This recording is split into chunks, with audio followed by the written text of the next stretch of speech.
Welcome to Going Through Health with Gordy and Zed, where wellness gets a fun twist. I'm Gordy Jenkins, a natural foods entrepreneur, and with me is Dr. Zed DeBout, our resident trained Stanford MD. We are former college swim teammates turned best friends, and now your guide to this crazy world of health trends and fitness hacks with a focus on getting the science right. Get ready for a wild ride. This is Going Through Health with Gordy and Zed. We have a special themed episode today, and that theme is Quack or Fack. The doc and I will discuss the phenomenon that is cold plunges. Is it all hype, or is there merit to the growing trend of ice baths? From there, it's What the Duck, as we share a historical perspective on quackery of the past. And as always, we wrap up with our fast fire questions. Zed, before we get quacking, and before we get facking, before I bend you over and fack you, Zed, I wanted to share an interesting thing that I stumbled upon while going through health this week. This is a Netflix documentary that I watched in the spirit of today's episode. I watched it in 1.6, so like 1.5 times speed because it was a little boring, I'll be honest with you. But in this documentary, this woman sets the Guinness Book of World Records for the longest swim underwater under ice. So she's like in this like frozen lake, and they cut this hole in it. She jumps in and she swims underneath the ice to another hole where she pops up 103 meters later. And that is the world record. This woman from Finland did it. Zed, what do you think about that? Is her name Lucille? Ooh. I was kind of imagining kind of just a seal thing. That's incredible. It is a seal thing. I hated all the breath holding stuff in swim practice. I was just always really bad at it. But I can imagine it being super motivating that you're under the ice and you're about halfway across. You're like, I'm not going to stop now. For sure. No, I think the element of death was very palpable for this woman. And it wasn't like some rigorous American production with safety nets and, lawyers there. It was just her and her sister with a hatchet. And her sister's kind of like, yeah, like I could probably do it, but there's no way she's breaking through that ice. There's no way. Her sister didn't even know she was there. She was just like walking around with a hatchet. She just wanders around with that hatchet. We don't know. Oh, yeah, that's Lucille's sister. Hold a hatchet. That's wild. Hatchet. Man.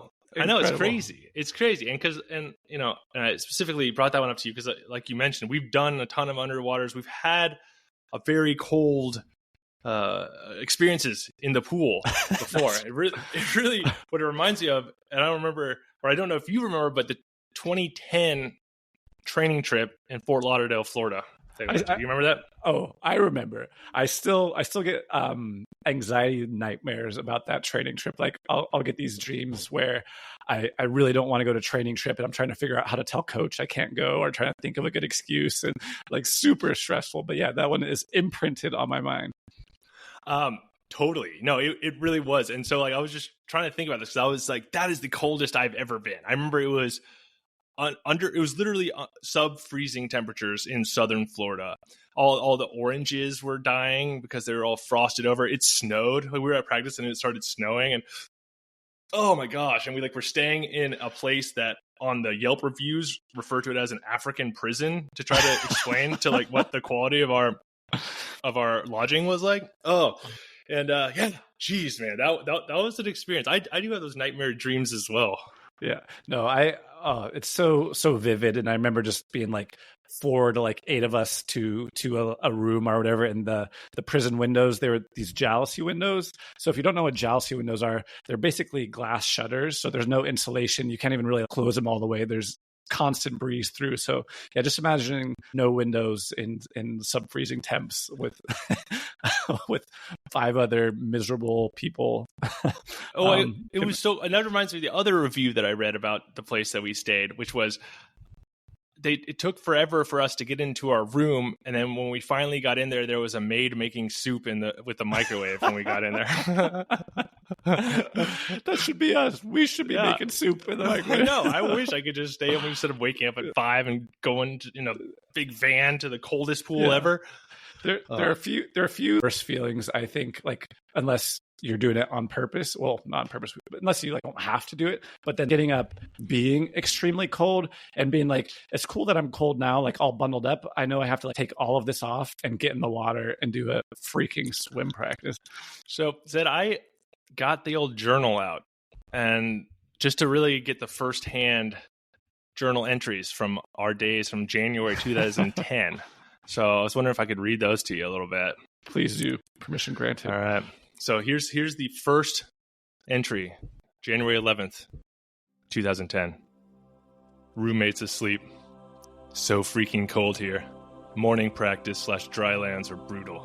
One of the hardest sets ever today. This afternoon in long course meters, all freestyle. My arms were so numb and heavy, I wanted to quit, but I kept pushing. We all clapped and cheered on the people who hadn't finished. So proud, but so exhausted.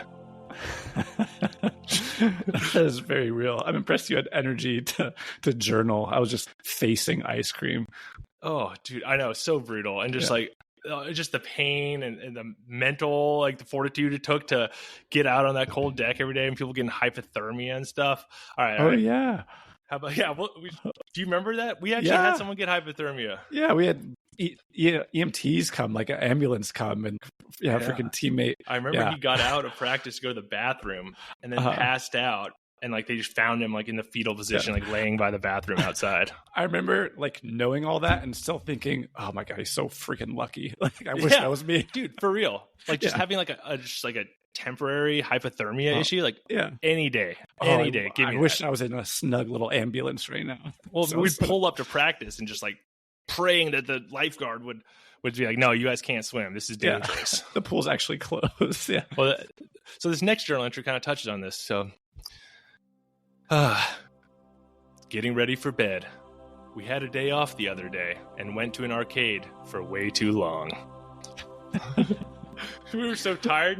We didn't want to go to some arcade. No, coach just trying to like boost morale, but us just like sitting in the race car chair trying to like sleep. Or seeing how hard you can punch and throwing out your ripping your labrum to shreds. That's true. You did. It was a high price to pay, but you did get the high score. When I punched it, like I saw a little my labrum just powderized, and I saw a little poof of powder into the air. And that was the beginning of a fun long journey for you. That was a great. Yes, that's. Ooh, boy, am I living it now. Worth it. All right, how about this entry? This one kind of touches on how cramped we were, like having to share beds with dudes with skin infections and like, just such close quarters. All right, so here's this entry. I hate listening to my roommate / teammate talk to his girlfriend on the phone. My other roommate teammate's music is hilariously awful. Today, we swam morning practice in the coldest temperature ever in the short course pool. So much steam you couldn't see. Wind chill was around 27 degrees. That's definitely the temp where like everything that's moderately annoying already, like roommate / teammate talking to his girlfriend, just spikes your blood pressure. Also love that you specify your roommate is also your teammate and it's not just random people. You never know on that. It could be just put you next to some guy. Yeah. It's the maid just sipping her soup. I just remember the guy talking to his girlfriend on the phone like in a baby voice all the time. It's just like you just don't want to, when you're in close quarters with someone, you're like, I miss you more. I miss you so much, baby. Okay, I spent so long since I see you. I'm just like, oh boy, I am close to freaking out here. Can we just focus on the swimming, guys? I just want to perfect the craft. Exactly. Some people are just focused artisans. No girlfriends. Yeah, hell yeah, no girlfriends. That's boys trip. Boys trip. Oh, right. All right, here's the final entry, Zed. Trip's winding down. I'm feeling more in shape, but sometimes my arms just quit working during sets and my body feels inept and horrible. But almost done. Real nice, optimistic twist. Yeah. I may die in the cell. Yeah, I feel inept and horrible. Yeah, exactly. But hey, almost ending was so amazing of trading trip. Oh, God, holy it was. crap! And you come back. We go back to Boston. We'd be ripped and tan and in really good shape and like a little weird and hating each other and also loving each other more than ever. And just, it was cool. It was definitely that shared misery kind of created that camaraderie, except for you're that one guy who had a girlfriend. Yeah, that was lame, but hey, it happens. Zed, I am excited to try out a new episode format today, as our theme, as I mentioned up top, is Quack or Fack. So during these segments, Zed and I will discuss a new health, wellness, trend, fad, study, whatever, and break it down. And break down whether the phenomenon is quactual, meaning it's BS, pseudoscience, horse feathers, or factual, fact. Fact, like very confusing. Also sounds like both sound like not true. But, Quack or fact. It's so, as easy as that.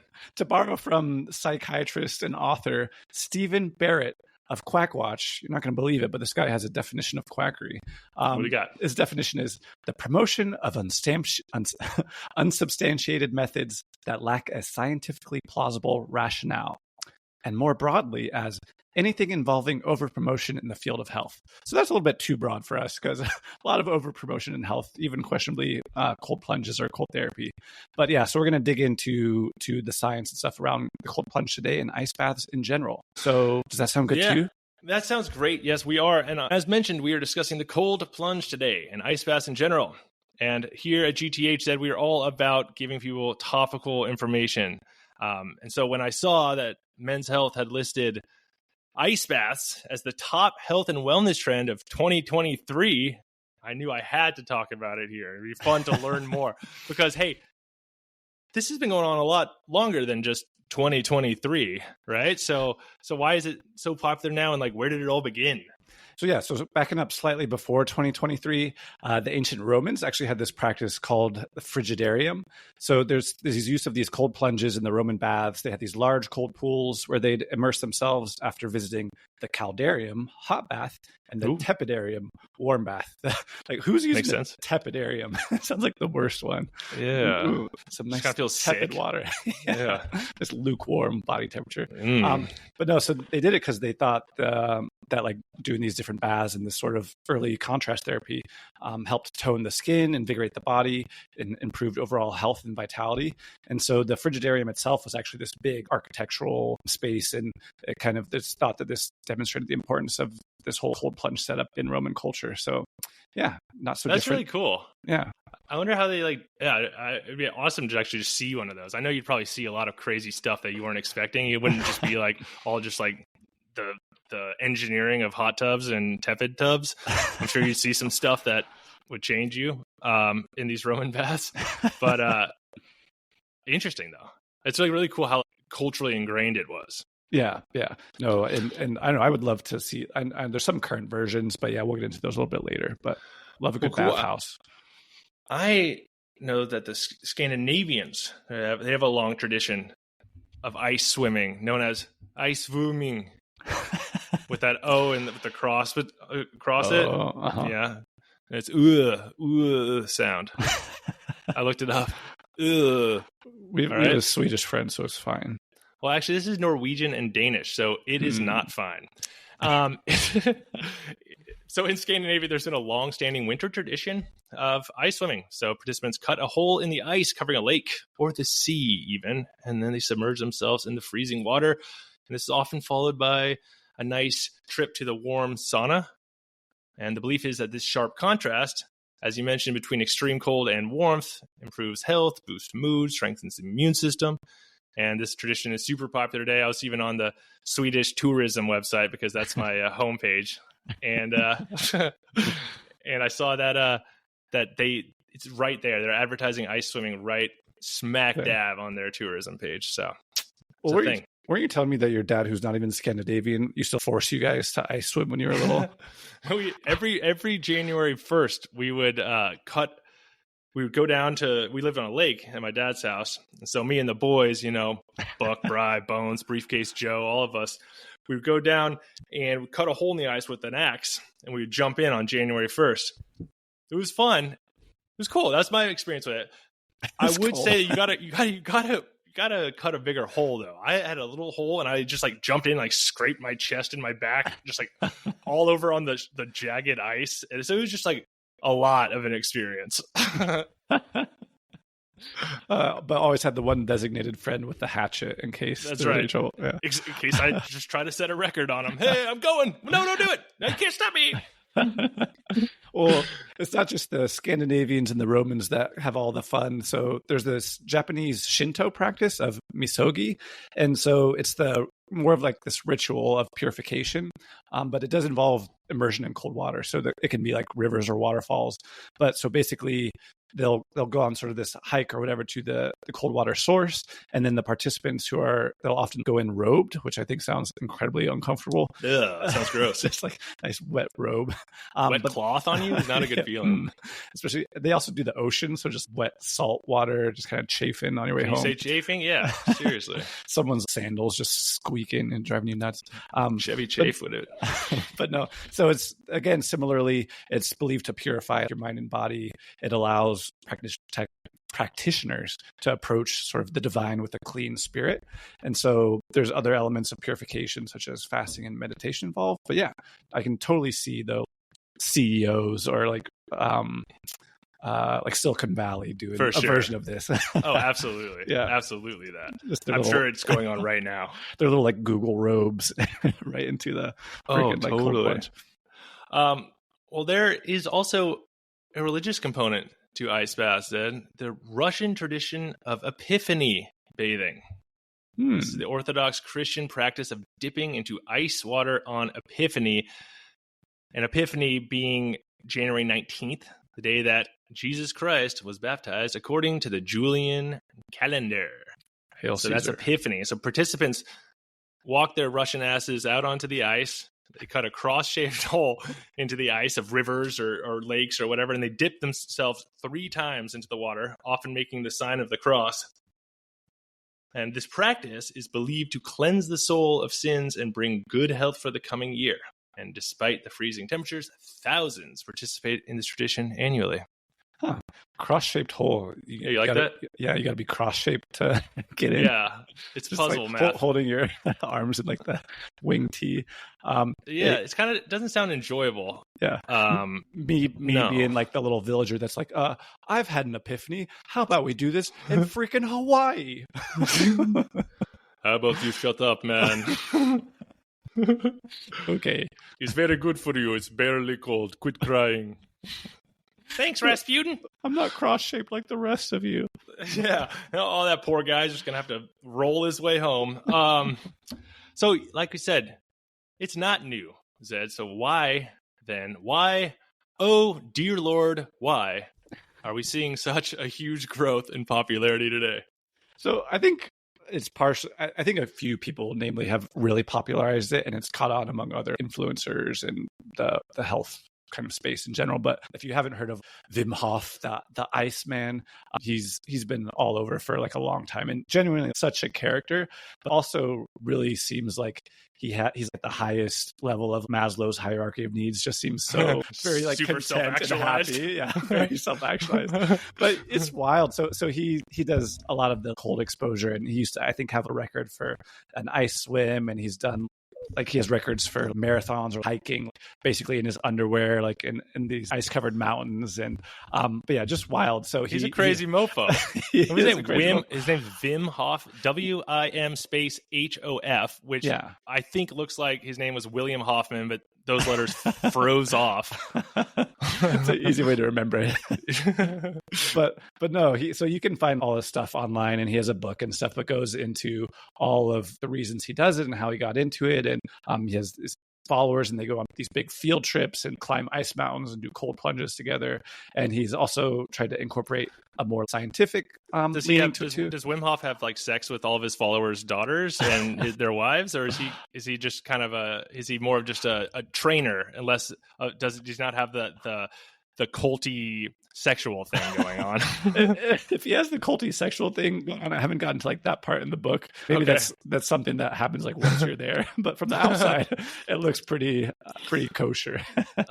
He does a lot about like breathing stuff, right? Yeah, I think I've heard him in context of like, I don't even want to get into it because I haven't researched it, but like pipping or something of like how to have techniques to breathe to kind of like calm your heart rate, calm your body down so you can withstand these kind of things? Yeah, he does a whole breathing component. And again, this is all stress tolerance and resilience building. And no, it's really fascinating. So if you want to go down a rabbit hole ever, but a lot of these breathing techniques have been going on for a long time, but he kind of has put his twist on it or popularized it as kind of this Wim Hof method in terms of cold water exposure and breathing. So Wim Hof's out there. He's making it big. What else is going on? I feel like I see it in gyms now, things like that. Yeah. So I think there's been plenty of media coverage and viral trends. I mean, there's the ice bucket challenge, a little bit different, but again, this kind of cold exposure at its like base form. But yeah, so you can now get your own ice bath. So some gyms have them. There's these things called like banya, the session thing, where it's basically a Russian bathhouse, the Russian form of like frigidarium without a cross-shaped hole in the river. But no, you can actually buy your own individual cold tubs now, but you can get elastic ones or inflatable ones and just fill it with your own ice. But there's some ridiculously luxury models out there. They're like $8,000 or something. So pretty cost prohibitive, but we'll get in more to how and the why and stuff. But yeah, I just that's think interesting. It's wild. So yeah, so like, I was thinking if you're Russian, you can just go into a lake and jump in. But like if you're from the Bay Area, you're going to need that. Yeah, if you're a $10,000. Yeah, $10,000 special ice with the right pH level, and yeah, 10,000. Like, no thanks. I'll just go out to eat 10 times. Right? And I'm sure you'll get into this, but like, does the temperature of does just like water with ice cubes in it? Does that work? Yeah, like totally. How cold? Yeah. Yeah, and we'll get more into that later, but basically anything that makes you kind of freak out and be like, holy, shiver me timbers, this is cold, is the right temperature. Well, that is a good transition. Speaking of your shivering timber, we are now going to pause for a word from our sponsors today, a company very near and dear to Zed's heart. And today we are sponsored by Cold Member. Cold Member is the only swimsuit designed with ice plunges and penile shrinkage in mind. That's right, this package preserver is built like a normal Speedo brief, but there's a cylinder-shaped sponge up front that actually grows in the water. Let everyone know just how much your blood flow is improved with Cold Member. Is that a torpedo in your Speedo? Nah, that's my Cold Member. Welcome back, everyone. Be sure to subscribe, follow, rate us 5 stars on Spotify and Apple Podcasts. New episodes Monday morning at Going Through Health Podcast on Instagram. Zed, it is time to give the verdict. Ice baths. Are they quack or are they fack? I'm so glad you asked. So, I don't know, in my estimation, it looks like this one is indeed predominantly fack, which is... So he wanted to like dig into and explore a couple of the findings that I found. This isn't exhaustive by any means, but these are some of the ones I found most interesting.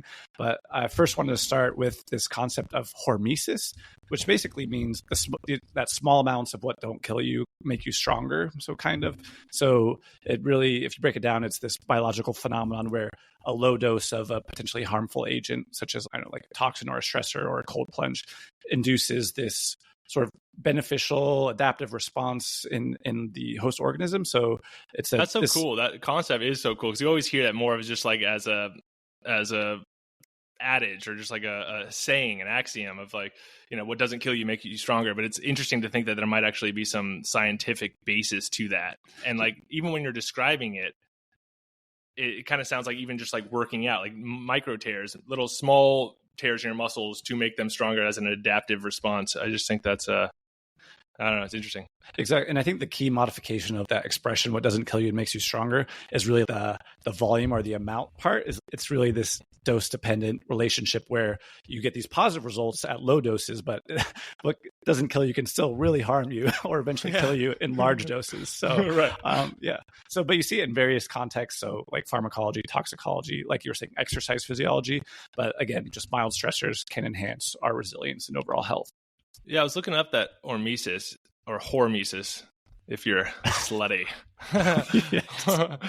Hormesis derives from Greek. Yeah, I am. For rapid motion. It means rapid motion or eagerness.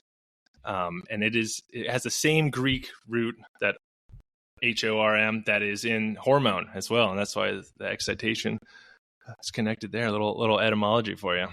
Well, that's perfect because, like, speaking of hormones, the key way that the cold plunge sort of works in some of these other stress response systems is that it's this activation of the sympathetic nervous system. So that's just the part of your nervous system that's involved in fight or flight. So again, that fight or flight is really that panic feeling that, like, oh my God, I can't breathe. Like this, like, why am I doing this? I got to get out, get out, get out. So that's that sort of panic, fight or flight feeling when you jump into that really cold water. Dude, I took a cold shower. Like, I did a run this morning and I was sweating it up, and I was, all right, I gotta do a cold shower. We're doing an episode on this. I got in there and didn't enjoy it. It was this what it felt like. It sounded like I was giving birth or something. I was breathing. I was like, I'm just like trying catch my breath. Like, just okay, I'm okay.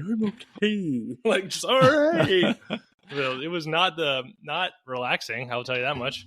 No, we've got a really good preview of Gordy giving birth there. Sorry, everyone. But no, that's exactly the feeling, and it really is a panic. Like it's your instincts sort of being like, I have to get out of this. This is bad. Yeah. But really, if you could sort of weather that and get your calm breathing going and settle in, you see a lot of these beneficial responses. So again, just like you were saying, that wild breathing, that's your overall adaptation to that acute stress. And when you're undergoing that sort of panic, you're getting this huge release of this cascade of hormones and neurotransmitters. And it's these sort of hormones and neurotransmitters that work through various mechanisms to stimulate all the benefits from this practice. So I thought we could start with the immune response. So that's one of the big ones. But basically, norepinephrine, that's one of the hormones and neurotransmitters that gets released. And so through different mechanisms, norepinephrine can actually signal to reduce inflammation as well as enhance activity of various immune cells. So it can increase the production of anti-inflammatory cytokines. So without getting too into the weeds, cytokines can help balance immune response and mitigate excessive inflammation. So you can see sometimes studies have shown this beneficial effects of cold water in preventing chronic inflammatory conditions and downregulating some of these inflammatory cytokines. Is that the same theory behind icing your...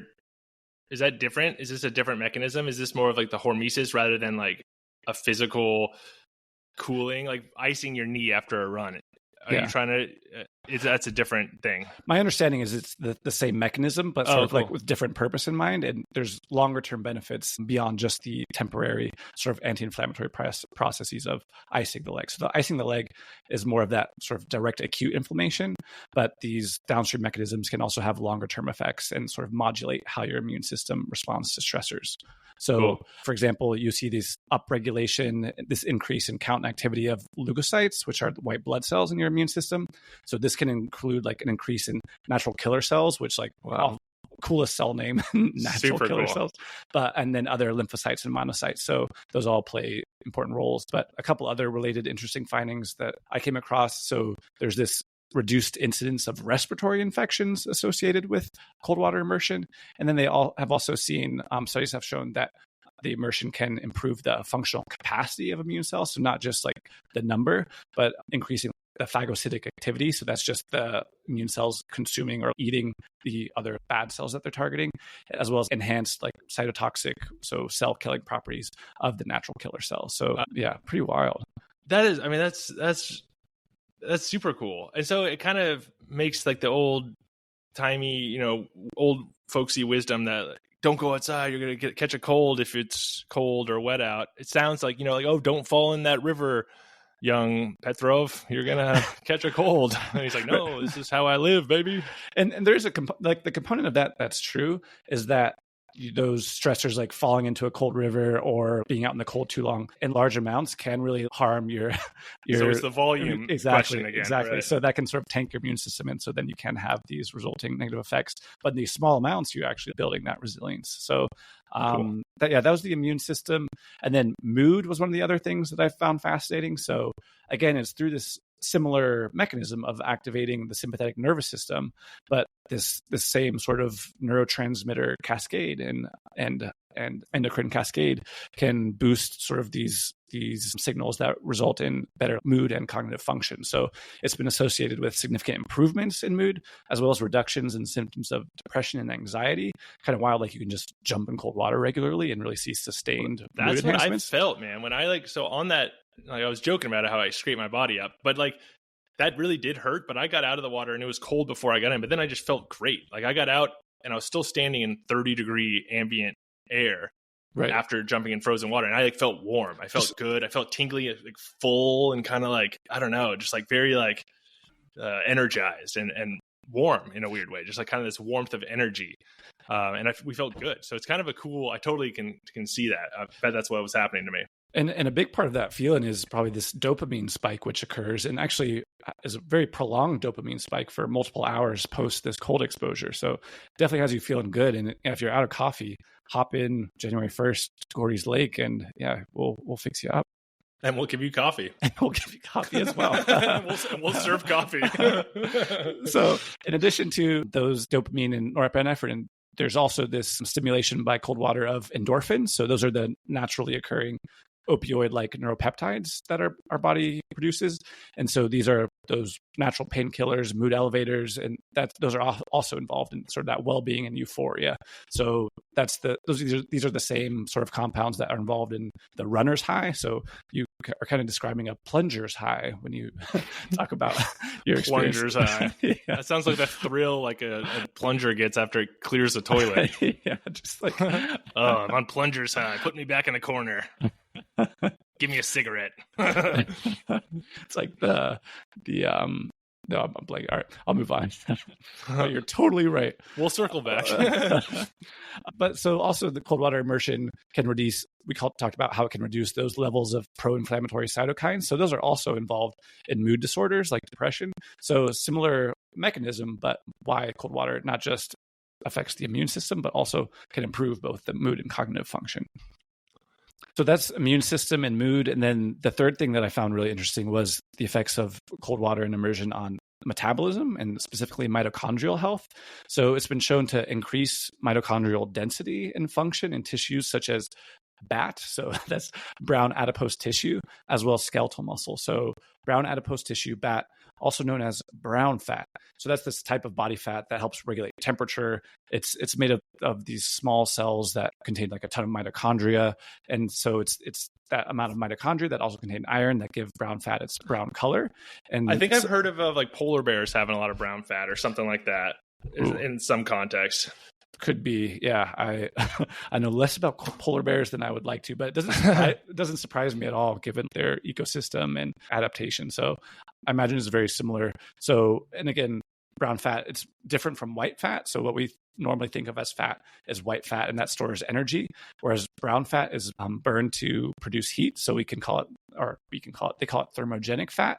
So basically, when the body gets cold, you get this norepinephrine, these other neurotransmitters, these hormones, and the norepinephrine specifically activates these receptors in brown fat. And it's these receptors that then signal the mitochondria to produce energy. But the difference between like normal fat and brown fat is that there's these high levels of uncoupling protein 1, which basically allows protons in the electron transport chain to bypass normal ATP production machinery. And that leaks across, like, I know there's a little bit in the weeds, but it's really cool in that it leaks across the mitochondrial membrane rather than passing through the chain. And that leaking is what generates heat. So rather than ATP. So that heat, it's literally just energy. It's just like if you like have a battery that's getting hot, it's like basically some wasted energy. Exactly. That's not inside the cell. It's literally energy that's permeating out. Right. It's this different sort of like slipstream in the mitochondria, which produces this heat kind of rather than the That's ATP. cool. So that's really interesting. There was actually this diet pill back in the day that like leveraged that mechanism, but they took it off the shelves because people literally got hyperthermia or too hot and were having severe issues. It sounds awful. Yeah. That sounds like a nightmare. But sounds like a nightmare. So polar bears are like BAT man, Batman, just like super warm man with the brown fat. But like, yeah, Batman versus BAT man versus Batman. Just like looking at Batman and being like, cold much, Batman? yeah, Batman's not cold. Oh, you don't think so? Batman's not cold, but other Batman, he's like, I'm freezing. I'm freezing. This cape, it's just for show. It's just for show. It is for show, really, though, for him. It is. Let's be honest for a second. Although I guess he can fly with this sometimes, maybe. But he doesn't fly. But yeah, my favorite Batman is Brown Fat Man. That's my guy. Brown Batman. No. Just two adjectives. But no, back to brown fat, man. So there's studies around brown fat's role in promoting insulin sensitivity as well as glucose metabolism. So not just generating heat, but actually helping with insulin sensitivity and glucose uptake in cells. So thought that was really interesting. And then last couple things here, there's cold exposure can enhance mitophagy. So that's the selective degradation of dysfunctional mitochondria. So it's not just promoting certain processes in the mitochondria, it also promotes getting rid of the bad ones and then maintaining overall like quality and function. Yeah, that's cool. I just didn't realize like how the whole cascading effects is really cool to learn about. Yeah, no, it's really fascinating, and again, like we kind of said at the beginning, is that this isn't an exhaustive list. There's a lot of other interesting links and mechanisms. Circulation is another big one, for example, and then we touched a little bit on recovery and performance, but there's a lot more circulation there as well. Though. So that I got to stop you with circulation because I hear circulation, but then I know that the cold makes your pee-pee small. So if you're having good circulation, then why is pee-pee so small? That's a really good question, Gordy. Why is my pee-pee so small? Where is she? Where is he? So basically, that's your sort of your pee-pee being small is actually a very not mine, folks. Just like ones, just for the record. Just careful with your words there, buddy. So it's a very effective barometer of your circulatory system. So when you jump into that cold water, your circulatory system also involved in your pee-pee kind of constricts. So you have less heat loss at the surface of your skin and your pee-pee. So it kind of helps preserve your body heat. And then that's why you see that shrinkage. And then as your body warms up and your blood flow continues to flow back out to your extremities and you have the expansion of your peripheral circulatory system, you will see a decrease. Well, some people will see a decrease in shrinkage. Really? Yeah. That's interesting. I was like, okay, all right. Let's say, how do you spell that? All right. But but actually, like your pee-pee, we keep calling it pee-pee, is they refer to it sometimes as a canary in the coal mine in terms of arteriosclerotic cardiovascular disease. Because if you're having issues with pee-pee, aside from just shrinkage, it's a pretty big indicator that you have atherosclerotic disease elsewhere, whether it's cardiovascular, peripheral, that kind of thing. So a thing to worry about. Thank you. Thank you. Thank you. And thank you. So to sum up there, important to note again that these are a lot of association studies, et cetera. There's not a ton of like cold water, gold standard clinical studies, but more research is needed to really further understand. But basically, if you get a lot of benefit out of it and enjoy doing it and you get this nice kind of high, there are plenty of mechanism studies that seem to show that is beneficial. Really cool. Zed, I appreciate that. So give us another sum up. If the three big takeaways, Zed, what are the big three bangers of ice plunges?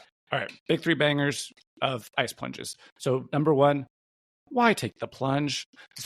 So like we touched on, it really does look like there's encouraging evidence from a variety of sources detailing a variety of benefits. So we touched on mood and cognitive benefits, touched on improved mitochondrial health and metabolic health benefits, as well as kind of this improved stress and immune response. And there's other ones too in terms of circulatory as well as athletic performance and recovery.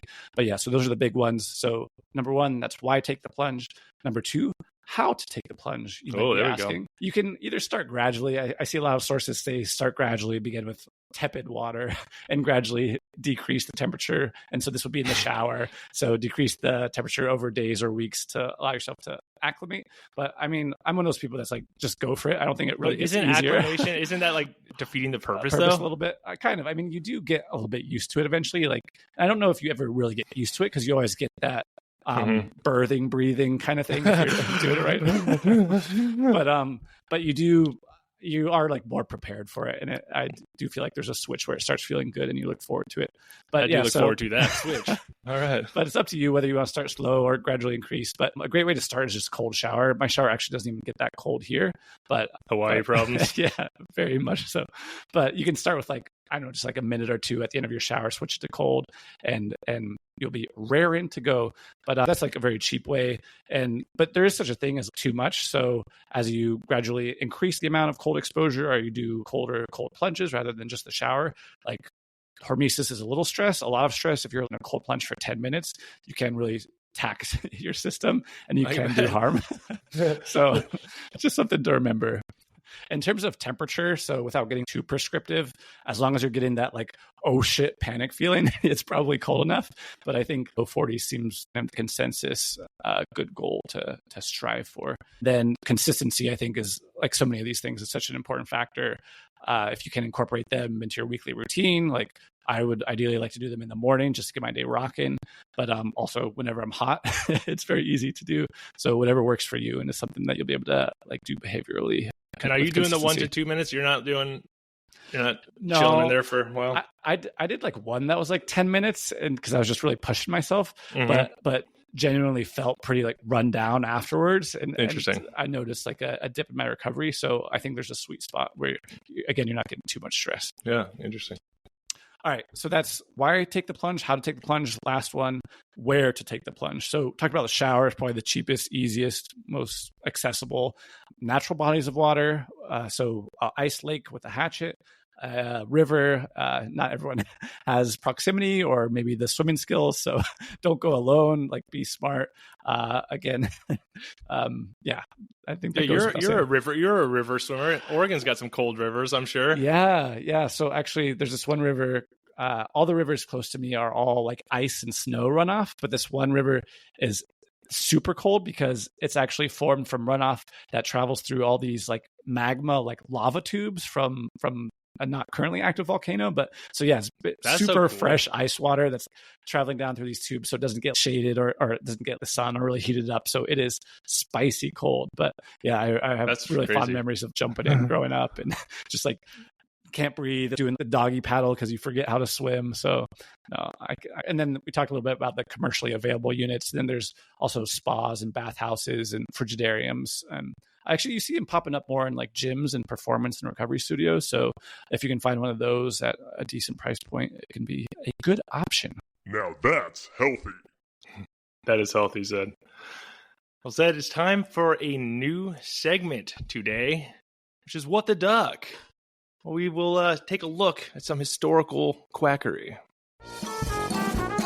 What the Duck? A perspective on quackery.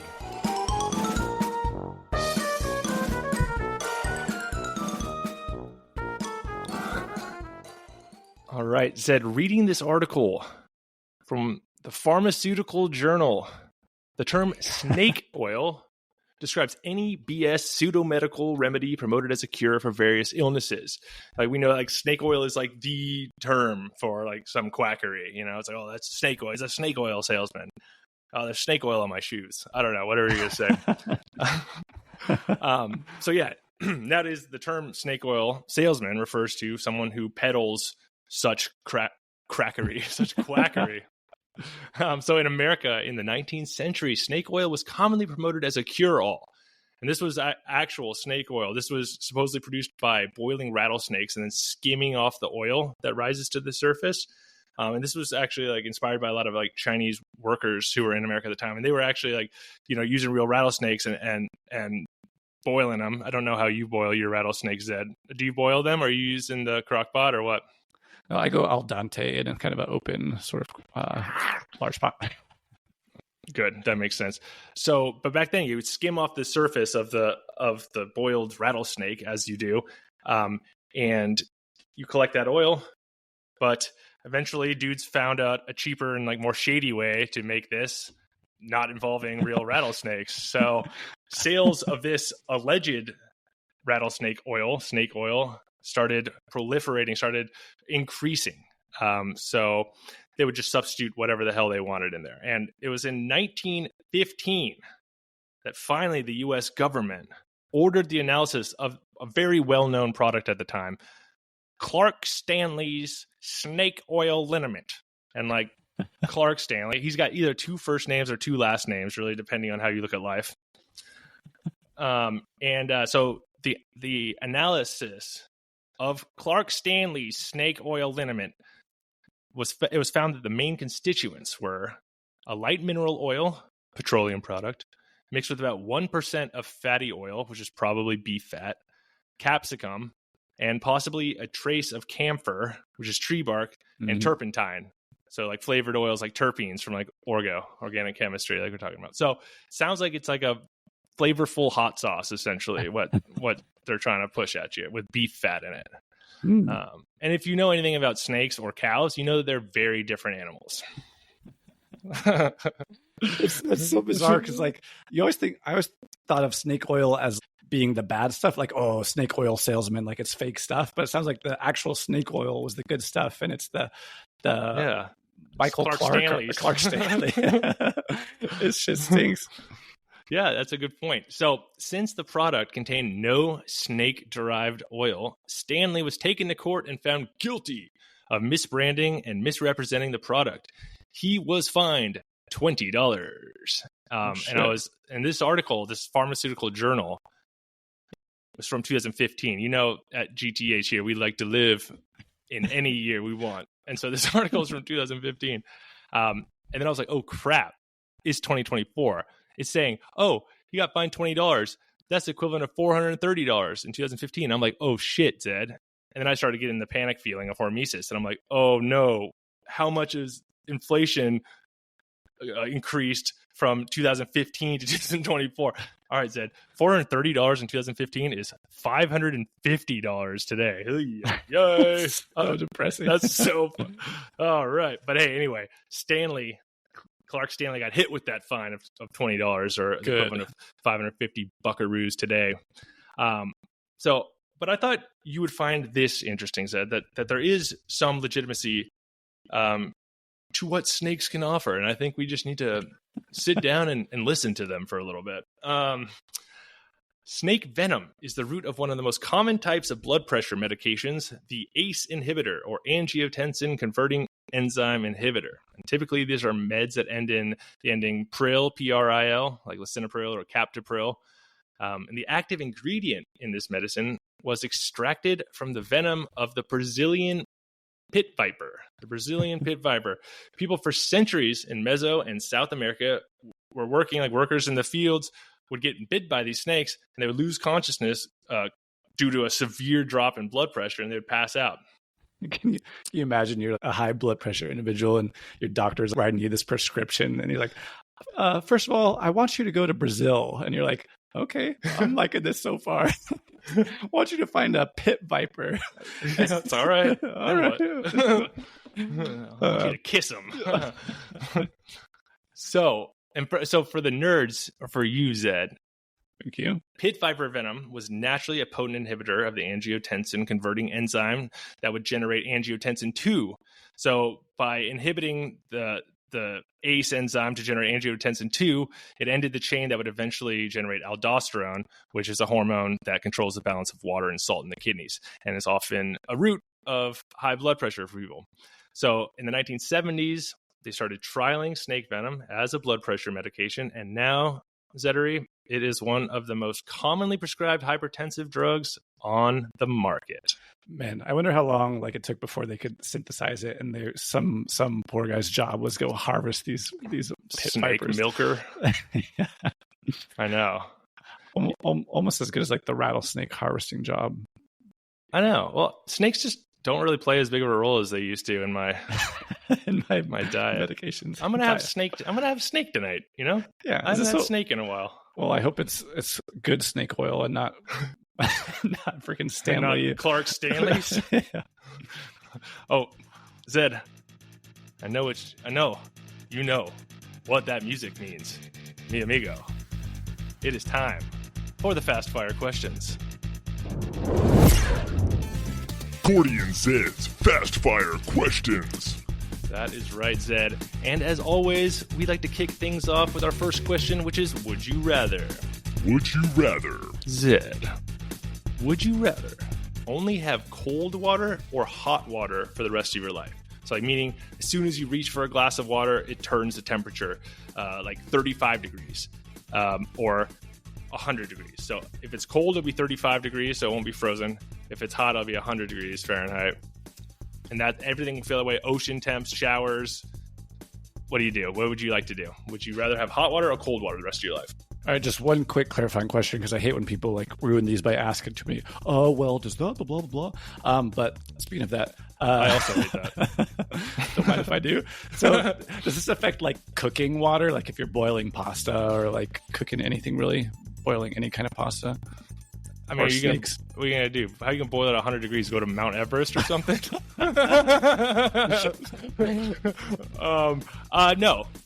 Okay. It doesn't like affect like stuff like the coolant in your engine for your car. Okay. It's only stuff that's fun for the sake of this conversation. Is that the Midas touch? Really? Yeah, yes. All right. I think I would have to go with cold because I already like cold showers most of the time. Like I just can't imagine like being hot and having to drink like hot liquids. Yeah, that's awful. I don't know, like warm anything. I guess warm coffee is not too bad. But no, I think in general, I would trade because I get all these health benefits, Gordy, from this cold water exposure. Plus, it's refreshing. It's more environmentally friendly. 35 degrees. You're not going to be like swimming much though. You're not going to be like. I mean, 100 too hot. Fair enough. Zed, it is time for our next question. I'd like to see you stop me. Which is, would it kill me? Would it kill me? Zed, because like I've said a couple of times today, everything we do on GTH is about that perfect timing and topical things. Zed, there was an eclipse a few months ago, and it got me thinking, would it kill me if I stared directly into the sun with my eyelids taped back for 5 minutes? Like just if I tape my eyelids to my forehead and to my cheek and Clockwork Orange style. Yeah. So if you're only listening, 5 minutes. How do I do? So are you like driving on the highway or anything, or you're in a safe place just staring at the sun? You're just like if I walked outside there and I was like, "Hello, Mr. Sun. Let me look at you for a little bit." No, so you're not going to die. It's not going to like burn into your soul, but you will have severe stress and issues, retinal damage. You could go blind. So actually, permanent retinal damage can occur looking at the sun for like 100 seconds or less is what they throw out there. So that's less than 2 minutes. Yeah. All right. So 5 minutes. Is going to be a problem, but you will survive, and you might even be the better for it. Kind of a new take on the world when you're not so obsessed with staring at things. Well, I know what I am doing this evening before the sun goes down, so thank you very much. So it is time for the final fast fire question, the one that is not a question. It is S the D. Shock the duck. That is right. So this is from the Guinness Book of World Records. And I sent you this picture. There's this woman standing in just basically like a big clear box of ice cubes. So after standing in a big clear box of ice cubes for over 3 hours, Katarzyna Jakubowska of Poland has become the first ever woman to pass the ultimate test of cold endurance. The 48-year-old set the world record for the longest duration full body contact with ice with an impressive time of 3 hours, 6 minutes, and 45 seconds.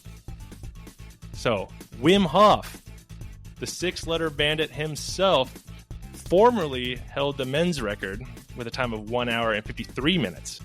And the current record is 3 hours and 11 minutes by another Polish person named Krzysztof Gajewski, which is only 5 minutes more.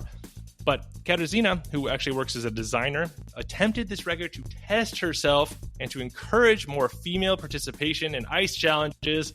So if you're a woman listening to this, there you go. You're free. No, so speaking of women ice challenges, I dragged my wife to a cold plunge place because she was talking a lot of game about how long she could last in the cold water. And I was like, there is no way. Like, she's cold in Hawaii ocean water. So like, that's warm. I think we put $1 billion on the outcome, just a reasonable bet that she couldn't last for 3 minutes in it.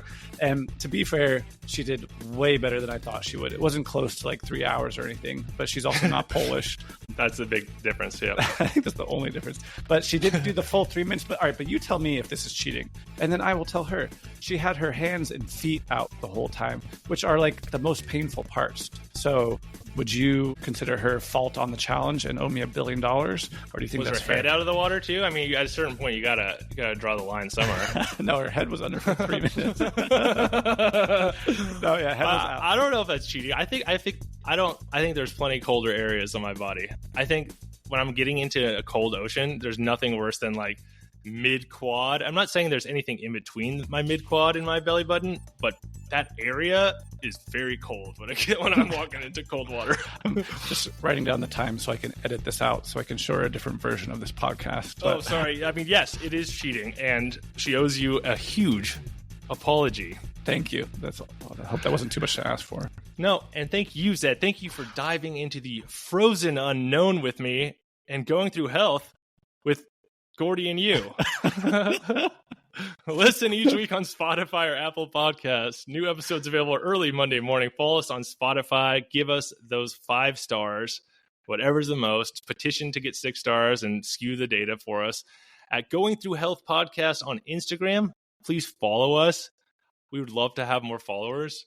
Any questions, hit us up at gordyandzed@gmail.com. And I'm talking like everything's a question. I was going to say, I'm ready to answer. But yeah, thank you everyone for being here, and thanks for teaching us, Zed, a little Fack and Quack today. Oh, you're welcome. I had a blast. And Gordy, I'll see you in health. See you in health, brother.